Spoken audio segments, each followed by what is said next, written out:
Hello बच्चों, हिंदी की कक्षा में आपका स्वागत है। आज हम जो पाठ पढ़ने जा रहे हैं उस पाठ का शीर्षक है शब्द संपदा, जो कि कक्षा 7वीं हिंदी सुलभ भारती के दूसरे इकाई का चौथा पाठ है। इसका पृष्ठ क्रमांक 35 है। शब्द संपदा का अर्थ होता है शब्दों की संपत्ति। ओके, संपदा अर्थात संपत्ति, वेल्थ या रिसोर्सेज। इसके लेखक है डॉक्टर सूर्य नारायण रणसुभे। आइए डॉक्टर सूर्य नारायण रणसुभे जी का एक शॉर्ट इंट्रोडक्शन देख लेते हैं। इनका जन्म 7 अगस्त 1942 को गुलबर्गा, कर्नाटक में हुआ। गुलबर्गा को आजकल कलबुर्गी के भी नाम से जाना जाता है। इन्होंने कई रचनाएं की है, लगभग 65 पुस्तकें लिखी है। इनमें जो इनकी प्रमुख पुस्तकें जो है वो आधुनिक हिंदी साहित्य का इतिहास, दलित चेतना, दृष्टि व दिशा व दृष्टि, डॉक्टर बाबा साहब आम्बेडकर, साहित्य शास्त्र, रचनावली, दलित चेतना की पहचान आदि प्रमुख रूप से प्रसिद्ध है। और इन्होंने अनुवाद, समाजशास्त्र, हिंदी कथा साहित्य और देश विभाजन पर भी उल्लेखनीय अपनी रचनाएं की हैं। इनका परिचय देख लेते हैं। डॉक्टर रणसुभे जी मराठी भाषी हिंदी लेखक हैं। इनकी मातृभाषा मराठी है, लेकिन ये हिंदी के प्रसिद्ध लेखक हैं, प्राध्यापक हैं, अनुवादक हैं, समीक्षक हैं। इनके रूप में जाने जाते हैं। डॉक्टर सूर्य नारायण रणसुभे जी को कई पुरस्कारों से भी विभूषित किया गया है। इनमें प्रमुख रूप से भाषा साहित्य पुरस्कार व केंद्रीय हिंदी संस्थान के पुरस्कार शामिल हैं। प्रस्तुत निबंध के माध्यम से लेखक ने शब्दों की शक्ति को दिखाते हुए इनकी संपदा को बढ़ाने के लिए जागरूक किया है। इस पाठ के माध्यम से, जैसा कि मैंने पहले ही बताया, यह पाठ निबंध के रूप में दी गई है। तो इस निबंध के माध्यम से लेखक ने शब्दों की संपत्ति को बताया है, सब शब्दों के सामर्थ्य को बताया है कि शब्दों की कैसी ताकत होती है और किस प्रकार हम इनकी संपदा को हम बढ़ा सकते हैं। इसके बारे में हमें जागरूक किया है, अलर्ट किया है। यह पाठ शब्द संपदा जो है वो निबंधात्मक स्वरूप में दिया गया है। एक निबंध है। निबंध जो होता है वो ज़्यादा मनोरंजक नहीं होता है और इसे मैंने 3 पार्ट्स में बनाने की कोशिश की है, इसलिए वीडियो जो है वो थोड़ा लंबा बनेगा। यदि आपको यह पूरा पाठ अच्छे से उदाहरणों के द्वारा समझना है तो वीडियो को पूरा देखिएगा। चलिए अब शुरुआत करते हैं शब्द संपदा के पहले भाग की।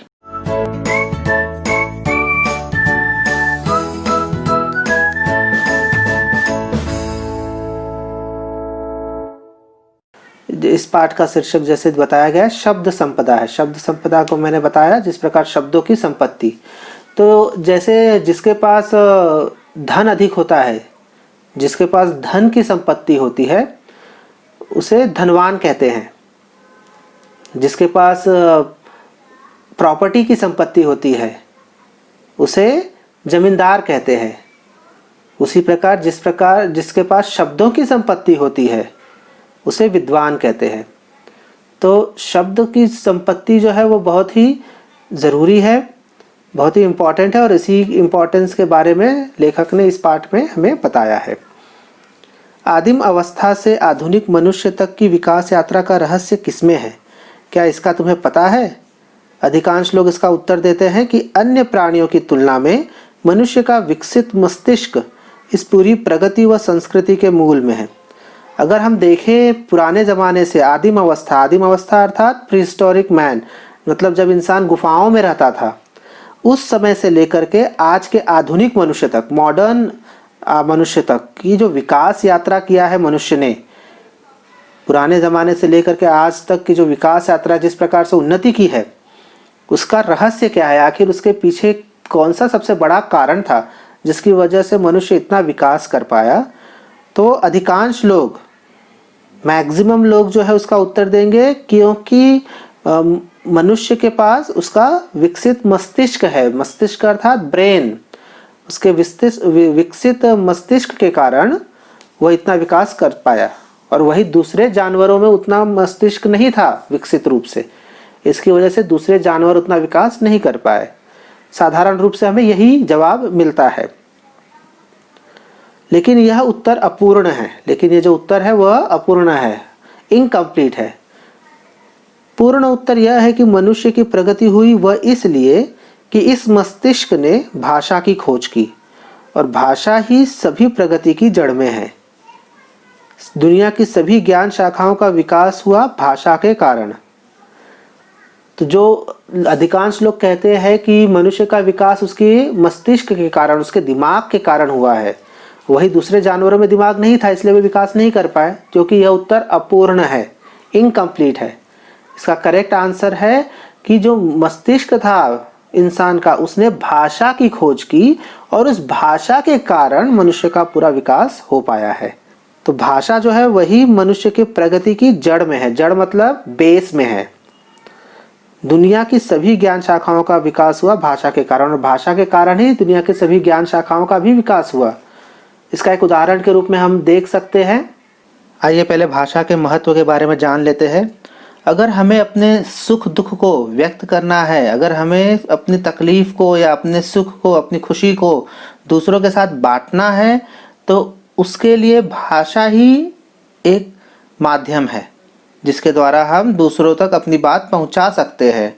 यही बात अगर हम विकास के लिए कहें तो आदिम काल से लेकर के आज तक जो विकास हुआ था, अगर आदिम काल की बात की जाए तो जो पाषाण युग में, स्टोन एज में जिस इंसान ने आग की खोज की, अगर उसने किस तरह आग की खोज की, अगर उसने वह बात दूसरों को न बताई होती तो वह जो आविष्कार है वो आगे बढ़ ही नहीं पाता। भले ही वो साइन लैंग्वेज हो या भाषा हो या कोई भी लैंग्वेज हो, उसने लैंग्वेज की सहायता से ही दूसरों तक अपनी बात पहुंचाई।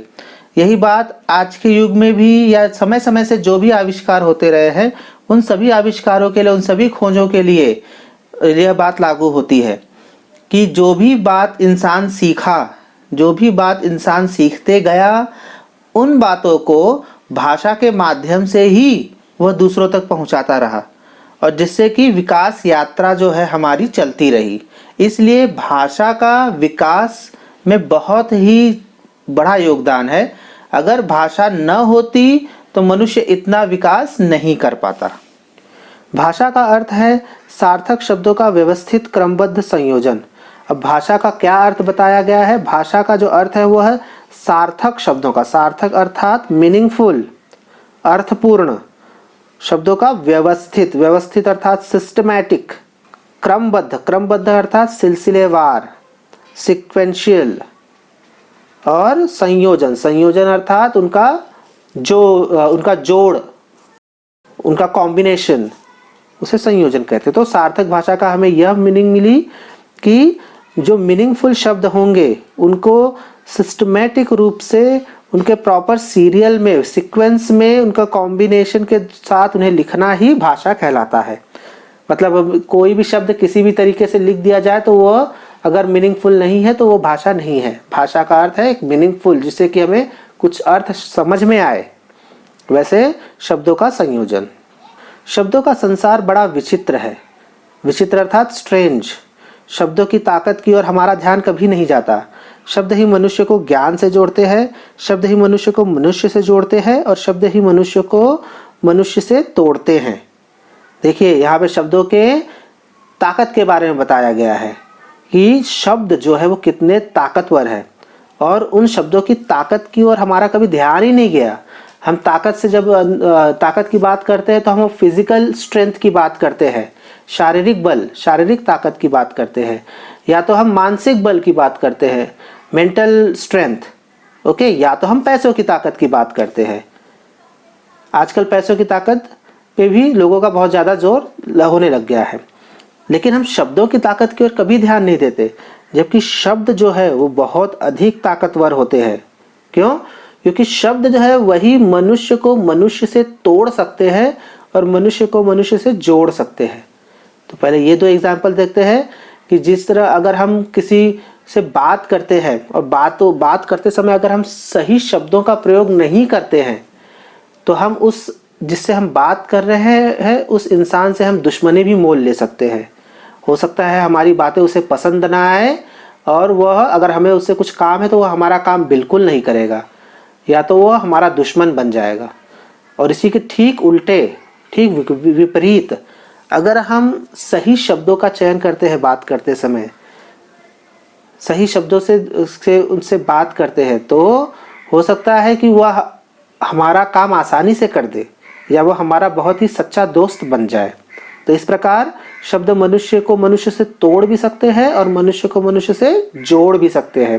साथ में ही शब्द जो है वो मनुष्य को ज्ञान से भी जोड़ते हैं, क्योंकि जो ज्ञान, जो नॉलेज हमें प्राप्त होता है वो भाषा के रूप में ही रहता है। अगर हमें उन शब्दों की जानकारी ही ना हो, उन शब्दों का ज्ञान ही ना हो, तो हम कैसे कोई नया नॉलेज प्राप्त कर सकते हैं। इसके लिए शब्द, उन्हीं शब्दों के माध्यम से ही हमें नया नॉलेज भी मिलता है। तो शब्द संपदा का यह पहला पार्ट था। आशा करता हूँ आप लोगों को यह पहला पार्ट समझ में आया होगा। चलिए अब इस पार्ट पर आधारित कुछ क्वेश्चन आंसर्स कर लेते हैं।